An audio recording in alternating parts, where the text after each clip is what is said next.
पता है, मुझे तो यकीन ही नहीं आ रहा, कैसे मान गए नवाब साहब और तुम लोगों को जाने की इजाजत भी दे दी। यकीन तो हमें भी नहीं आ रहा, पर मुंशी साहब ने बेहद इसरार किया, तब जाके दादा ने इजाजत दी। अच्छा, तो फिर इसका मतलब ये हुआ कि नवाब साहब की नजरों में मुंशी जी की हैसियत अब कम नहीं रही। सुमैया, बात हैसियत की नहीं, इत्माद की है जो दादा अब्बा को मुंशी साहब पर है। खैर, वजह जो भी हो, कम से कम इस भूत महल से निकलने की इजाजत तो मिली, और यही बहुत है हमारे लिए। तुम्हें देखकर तो ऐसे लग रहा है जैसे एक कैदी को हजारों साल बाद उसकी कैद से रिहा मिली हो। चुप रहो तुम। अच्छा ये बताओ कि हमारा मतलब है कि मैं क्या पहनूं? कुछ भी पहन लो, तुम तो नवाबजादी हो, लोग तो बस तुम्हारी एक झलक देखने के लिए मर रहे हो। ये कहाँ इशारा है? अक्लमंद को इशारा ही काफी होता है।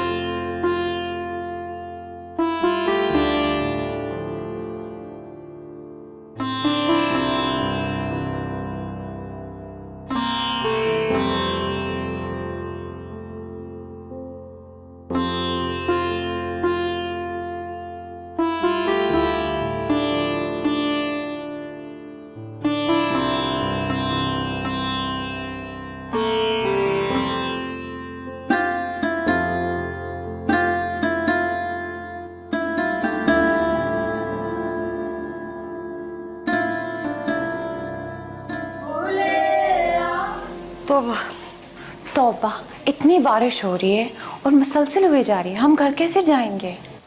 बीबी, नवाब साहब ने कहला भेजा है ना कि आज हम यहीं पे रुक जाएं, इधर ही रात गुजार लेंगे।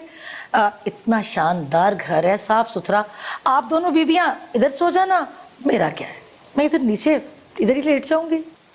हाँ, वैसे चीजें तो बहुत जबरदस्त है, बिल्कुल नहीं ऐसे जैसे अभी ली हो। सो तो है।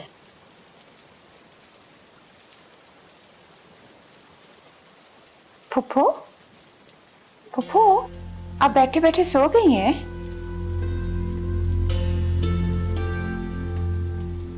फुप्पो क्या हुआ? कुछ नहीं। आप उदास हो रही हैं, क्यों?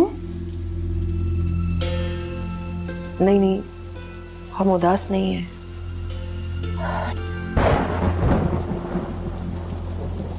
या अल्लाह रहम। बाहर तो बहुत तेज बारिश हो रही है। जी, और बिजली भी बहुत कड़क रही है। मुझे अच्छी तरह याद है कि बिल्कुल ऐसा ही मौसम था जब वकास मियाँ की अम्मा हमारे घर पहली बार आई थी और नवाब साहब ने ना उन्हें अपना मेहमान कर लिया था। फुप्पो, ये वकास मियाँ कौन है?